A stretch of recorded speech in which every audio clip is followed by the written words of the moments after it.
మీ బట్టలకి సాఫ్టింగ్ ప్రొటెక్షన్ ఇచ్చే సరైన ప్రొడక్ట్ ఎలిమ్ ఫ్యాబ్రిక్ కండిషనర్.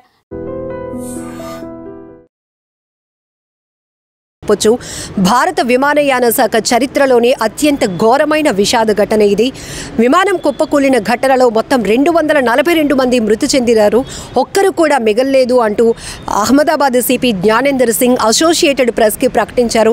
ఇది తీవ్ర విషాదకరమైన ఘటన, ప్రతి ఒక్కరి గుండెలు పగిలిపోతున్నాయి. ఇంత పెద్ద ప్రమాదం, ఈ ప్రమాదంలో ఇంతమంది మృతుల సంఖ్య ఊహించలేకపోతున్నారు ఎవరు కూడా. 2 శిశువులతో పాటు 13 మంది చిన్నారులు కూడా ఈ ప్రమాదంలో మృతి చెందారు.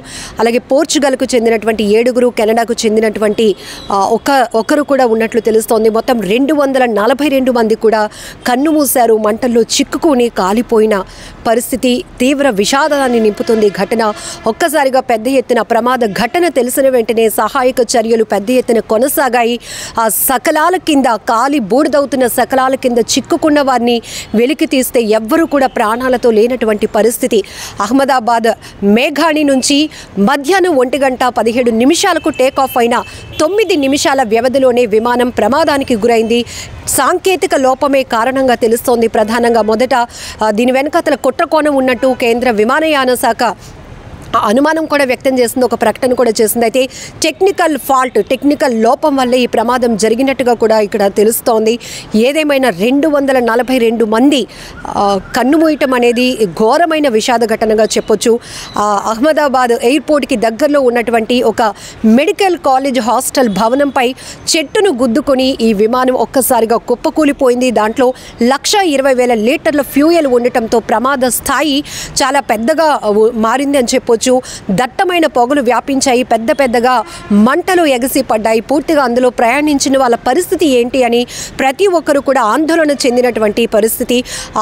విమానంలో ప్రయాణిస్తున్న వారి గురించే కాదు, అందులో 242 మంది ప్రయాణికులతో పాటు 10 మంది సిబ్బంది, 2 పైలట్లు కూడా ఉన్నారు. దాంతో ఈ ప్రమాదం ఎక్కడైతే జరిగిందో ఆ ప్రదేశం జనావాసాల మధ్య, అక్కడ ఉన్నటువంటి ఒక హాస్పిటల్ కూడా ఉంది. అలాగే మెడికల్ కాలేజ్కి సంబంధించిన హాస్టల్ పై, ఆ భవనంపై ఈ ప్రమాదం జరగటం వల్ల మృతుల సంఖ్య మరింతగా పెరిగే అవకాశం ఉంటుందని అందరూ ఊహించాం. కానీ ఇప్పుడు అహ్మదాబాద్ సిపి జ్ఞానేంద్ర సింగ్ అఫీషియల్గా ఒక ప్రకటన చేసిన తర్వాత మాత్రం అసలు హోప్స్ కూడా లేకుండా పోయాయి. అందులో శిశువులు, చిన్నారులు, పెద్దవాళ్ళు, ముసలివాళ్ళు వీరంతా కూడా. మరొక వైపు చాలా బాధాకరమైన విషయం, గుజరాత్ మాజీ ముఖ్యమంత్రి విజయ్ రూపానీ కూడా ఉన్నారు, అందులో ప్రయాణిస్తున్నారు. సెకండ్ రోలోనే ఆయన ఉన్నట్టు ఆ విమానంలో ప్రయాణిస్తున్నటువంటి దృశ్యాలు కూడా మీడియా ద్వారా బయటకు వచ్చాయి. వెంటనే విజయ్ రూపానీ కుటుంబ సభ్యులు కూడా అధికారికంగానే ఆయన మృతి చెందినట్టుగా కూడా ఇన్ఫర్మేషన్ ఇచ్చారు. చాలా బాధాకరం. 2016 నుంచి 21 వరకు ఆయన గుజరాత్ సీఎంగా పనిచేశారు. విజయ్ రూపానీ కూడా ఇందులో ట్రావెల్ చేస్తున్నారు అని మొదటైతే వార్తలు వచ్చాయి. కానీ ఈ ప్రమాదంలో 242 మంది మృతి చెందిన ఈ ప్రమాదంలో విజయ్ రూపానీ కూడా మృతి చెందారు. చాలా బాధాకరమైన విషయం. ఈ స్థాయిలో ప్రమాదం జరగటం అనేది కూడా ఊహించలేకపోతున్నాం. ఎందుకంటే విమాన ప్రమాదం అనేటప్పటికీ ప్రతి ఒక్కరికి గుండెలు అదిరిపోతాయి. దానికి తోడు ఇది అహ్మదాబాద్ నుంచి లండన్కి ప్రయాణిస్తుంది. చాలా లాంగ్ జర్నీ చేయాలి కాబట్టి ఫ్యూయల్ భారీ ఎత్తున అందులో ఫిల్ చేసి ఉండటం వల్ల, ఇది టెక్నికల్ లోపం వల్ల జరిగిన ప్రమాదం. వెంటనే అందులో ఉన్నటువంటి ఫ్యూయల్ బ్లాస్ట్ అవ్వటం వల్ల మొత్తం విమానం అంతా కూడా పేలిపోయింది. దాంట్లో ప్రయాణికులు ఏమైపోయారు, చెల్లా చెదురుగా మృతదేహాలు ఎగిరి పడినటువంటి పరిస్థితి. అసలు గుర్తించడానికి కూడా వీలు లేకుండా ఉంది. అక్కడ సిటీ సివిల్ ఆసుపత్రికి అయితే ఇప్పటికీ గంటల పాటు రెస్క్యూ కొనసాగిన తర్వాత సిటీ సివిల్ హాస్పిటల్కి అయితే 100 మృతదేహాలు తరలించారు. మిగతా మృతదేహాల పరిస్థితి చెల్లా చెదురుగా తునకలైపోయినట్లుగా కూడా అక్కడ అధికారులు ప్రత్యక్షంగా చూసినటువంటి పరిస్థితులు మీడియాకు వెల్లడిస్తున్నారు. ఈ పరిస్థితి ఊహించటానికి, దుర్ఘటన దృశ్యాలు చూడటానికి కూడా అసలు ఊహించలేనటువంటి గుండెలు పగిలిపోతున్నాయి, గుండెలు అదిరిపోతున్నాయి. ఎందుకంటే ఇంతమంది కన్ను మూసినటువంటి విషాదకర ఘటన ఒక్కసారిగా భారతదేశాన్ని కలవరపాటుకు గురి చేసింది. ఇప్పటికే ప్రధాని మోదీ కూడా ఫోన్ కాల్ ద్వారా అసలు ఏం జరిగింది అని అడిగి తెలుసుకున్నారు ప్రమాద ఘటనకు సంబంధించి. అలాగనే ఎయిర్పోర్ట్ అథారిటీకి సంబంధించినటువంటి అధికారులతో మాట్లాడారు. అసలు టేక్ ఆఫ్ అయిన ఎన్ని నిమిషాలకి ఇది ప్రమాదం జరిగింది, ప్రమాదంకి కారణాలు ఏంటి అనే దానిపైన కూడా విశ్లేషిస్తున్నారు. మరొక వైపు ప్రమాదం జరిగిన వెంటనే ఇది కుట్రకోణం అని చెప్పి కేంద్ర విమానయాన శాఖ ఒక ప్రకటన కూడా చేసింది. అయితే సాంకేతిక పరమైన లోపంగా తెలుస్తోంది. పైలట్ కూడా ఏటీసీకి ఇమీడియట్గా అంటే ఎయిర్ ట్రావెల్ కంట్రోల్ రూమ్కి కూడా అలర్ట్ చేసినట్టుగా మేడ్ కాల్ అని ఒక ఇన్ఫర్మేషన్ ఇచ్చినట్టు, అంటే టెక్నికల్ లోపంలో ఉంది, ఇది మళ్ళీ సేఫ్గా ల్యాండ్ అవ్వడానికి స్కోప్ లేదు, ప్రమాదానికి గురవుతుంది, ప్రమాదంలో చిక్కుకున్నాం, ఆ నెక్స్ట్ ఎలాంటి రెస్క్యూ చేయాలి అనే దానిపైన కూడా ఆయన ఒక కోడ్ లాంగ్వేజ్, అది కోడ్ ఇన్ఫర్మేషన్ కూడా ఇచ్చినట్టుగా కూడా సమాచారం అందుతోంది. అయితే పైలట్ ఎవరైతే ఉన్నారో ఆయన ఏటీసీకి కూడా ఇన్ఫర్మేషన్ ఇచ్చినట్టు కాల్ ఆధారంగా కూడా అధికారులు చెప్తా ఉన్నారు. ఏదేమైనా ఘోరం జరిగిపోయింది. ఒక్కసారిగా గుజరాత్ రాష్ట్రాన్ని అతలాకుతలం చేసింది, వణికించేసింది ఘటన అని చెప్పొచ్చు. ఇందులో 169 మంది భారతీయులు ఉండటం మరీ బాధాకరమైన విషయం. అందులో బ్రిటన్కు సంబంధించినటువంటి 53 మంది కూడా ఉన్నట్లు తెలుస్తోంది. శిశువులు 13 మంది చిన్నారులు కూడా అందులో ప్రయాణిస్తున్నారు. వారందరి పరిస్థితులు అసలు ఊహించడానికి కూడా చాలా కష్టంగా ఉంది. ఈ బోర్డింగ్కి సంబంధించిన డీటెయిల్స్ ఏవైతే ఉంటాయో ఆ అడ్రస్, ఆ డీటెయిల్స్ బట్టే ఇందులో ఎవరు ప్రయాణిస్తున్నారు అని చెప్పగలుగుతున్నారు తప్ప అందులో బాడీ ఐడెంటిఫై చేయటానికి కూడా అవకాశం లేనటువంటి దుస్థితి ఏర్పడిందని చెప్పొచ్చు. ఎందుకంటే ఇప్పటికీ ఉదయం ఈ ఘటన జరిగిన తర్వాత, మధ్యాహ్నం ఈ ఘటన జరిగిన తర్వాత అక్కడికి రెస్క్యూ బృందాలు అయితే పెద్ద ఎత్తున చేరుకున్నాయి. 90 మంది 3 టీములుగా అక్కడ ఫామ్ అయి రెస్క్యూ కొనసాగించారు. సకలాల కింద చిక్కుకున్న వారిని బయటికి వెలికి తీసి హాస్పిటల్కి తరలించారు. కానీ అక్కడ బ్రతకటానికి కూడా అవకాశం లేనట్టు స్థాయిలో ఆ ప్రమాదం జరిగింది. జనరల్గా విమానాలు కుప్పకూలితే ఒకవేళ ఎవరైనా అందులో ప్రయాణిస్తున్న వాళ్ళు పడిపోతే క్షతగాత్రులుగా మిగలటానికి అవకాశం ఉంటుంది. కానీ ఇక్కడ విమానం చెట్టును ఢీకొని ఒక మెడికల్ కాలేజ్ భవనం పైన అది కూలిపోతూనే అదే అగ్ని ప్రమాదం, అందులో ఫైర్ రావటం వల్ల మొత్తంగా మంటలైతే దట్టంగా వ్యాపించాయి. సుదూర ప్రాంతం నుంచి కూడా పెద్ద ఎత్తున పొగలు అలముకున్నాయి. ఒక్కసారిగా ప్రతి ఒక్కరూ ఉలికిపాటుకు గురయ్యారు. కిలోమీటర్ల కొద్దీ కూడా ట్రాఫిక్ నిలిచిపోయింది. ఈ ఘటన జరిగిన వెంటనే మొత్తం రన్వేనైతే మూసివేశారు అధికారులు. అధికారిక ప్రకటన కూడా ఎయిర్ ఇండియా నుంచి రిలీజ్ చేయడం జరిగింది. చాలా దిగ్భ్రాంతికరమైన ఘటనగా చెప్పుకోవచ్చు. 242 మంది కూడా చనిపోయారు, ఒక్కరు కూడా మిగలలేదు అంటూ అహ్మదాబాద్ సిపి ఇచ్చినటువంటి అఫీషియల్ స్టేట్మెంట్ తర్వాత ప్రతి ఒక్కరు గుండెలు పగిలిపోతున్నాయి.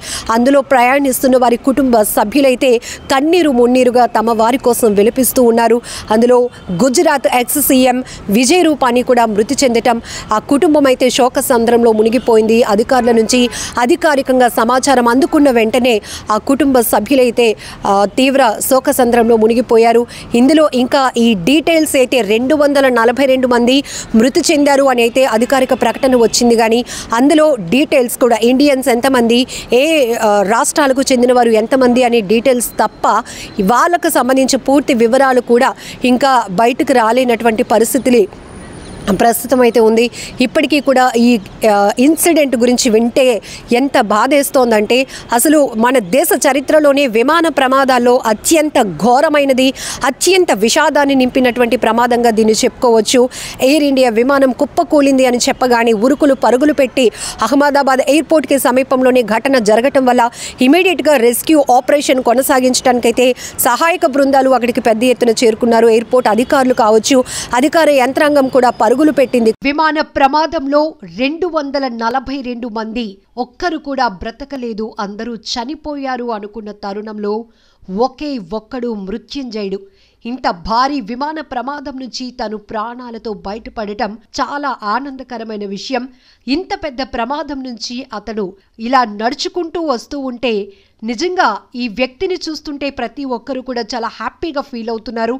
బ్రిటిష్కి చెందినటువంటి విశ్వాస్ తన కుటుంబాన్ని చూడటానికి కొన్ని రోజులు భారతదేశంలో ఉన్నాడు.